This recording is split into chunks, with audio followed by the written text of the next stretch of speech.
Let me ask you something. Have you ever come across, and I'm sure you have, but a headline or a post online that made you stop and think, wait, is that actually true? And maybe it was something shocking or just really unexpected. And it made you wonder if it was the real deal. And I think we've all been there, right? At some point in our lives, especially given the last several months in politics. You see, these days we're constantly inundated with information everywhere, wherever you look. There's social media, there's your news feeds, there's even casual conversations where people are interjecting their thoughts, their beliefs, their ideas. There's always something new, right? Something bold. But here's the real question I have. How do we know what's accurate and what isn't? Well, that's exactly what this series is all about. I want to welcome you to understanding misinformation versus disinformation and how to spot the difference. So in this series, we'll explore what makes information trustworthy. I'll also give you some tools that help you recognize misinformation and disinformation in your everyday life. I've also included links to a worksheet in each video description for anyone who wants to dig deeper into this topic. So stick with me, and by the end of this series, you'll have what you need to cut through the noise and see things a bit more clearly. All right, let's get started by talking about two words you've probably heard before, and I just mentioned them: misinformation and disinformation. Now, these terms come up a lot whenever people discuss the accuracy of information, and we hear this always on the news, especially when it comes to the political climate we just experienced, and we'll continue to hear this. And they sound familiar, right? But understanding their difference is really what's important.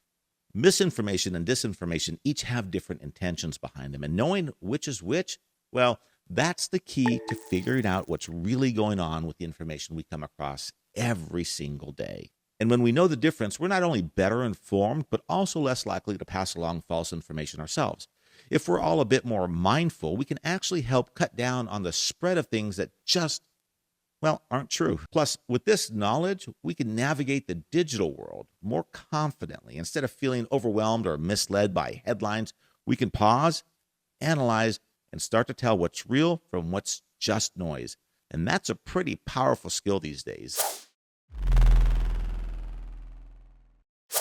So the question is, what exactly is the difference between misinformation and disinformation? Let's start with misinformation. Misinformation is false or inaccurate information that's shared without any intent to deceive. In other words, when someone shares misinformation, they usually believe it's true themselves. And you know people like this. I mean, it could be a mistake, a misunderstanding, or even something that was once true but has become outdated. For example, someone might post an old statistic about the economy or share a quote they think came from a famous person. For example, the quote, "The definition of insanity is doing the same thing over and over again and expecting different results," is often attributed to, well, Albert Einstein. Still, there is no evidence of him ever saying that, and the statement is likely attributed to a few different sources. In fact, the actual definition of insanity is having unsoundness of mind or lack of the ability to understand that prevents one from having the mental capacity required by law to enter into a particular relationship, status, or transaction. That's a mouthful, but it's definitely not what allegedly Einstein said that he didn't say. So neither the source, Albert Einstein, nor the often quoted statement is accurate, yet people still use the quote as the definition of insanity and attribute it to Albert Einstein. You see, they're not trying to mislead anyone. They just didn't double check. And we've all probably done something like this at some point, right? I mean, I can say I'm guilty of that too. Now, disinformation is a bit different. Disinformation is deliberately false information created specifically to deceive or manipulate. This kind of content is intentionally spread with the goal of misleading people, often to push a particular agenda or influence opinions. And I think we all know and have been exposed to that recently. So, for instance, let me give you an example. Imagine a fake news article designed to sway public opinion on a political issue. Who would have thought? The person or group behind it knows it's false, but they hope it will convince people to believe or act, well, in a certain way, in their way. So while misinformation usually happens by accident, disinformation is spread on purpose. Knowing this difference helps us be more mindful about the content we interact with and what we share.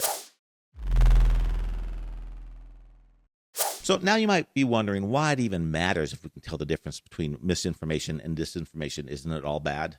I mean, how does it actually really affect us? On a personal level, being aware protects us from being misled. It helps us make better decisions about what we read, believe, and share online. When we can spot misinformation or disinformation, we're less likely to fall for false claims or accidentally spread them ourselves. But it goes beyond just us. On a larger scale, misinformation and disinformation can greatly impact society. Think about it. False information can shape public opinion, influence elections, and even lead to real-world consequences. When misinformation spreads unchecked, it can divide communities and erode trust in sources that should be reliable. We've all seen how misinformation could lead to confusion, misunderstandings, and sometimes even conflict. That's why recognizing it is very essential. Okay, now that we've covered the basics of misinformation and disinformation, let's take it a step further. The next video will explore the 7 types of problematic content. These are the different ways false or misleading information can appear in our feeds, from satire that's taken too seriously to completely fabricated stories. Each of these types has a unique way of playing with the truth, and understanding them can make us a whole lot more savvy online. So if you're ready to level up your information skills, make sure to join me in the following video. And hey, if you're finding this helpful, don't forget to subscribe and hit the notification bell so you don't miss it. I'll see you in the next video.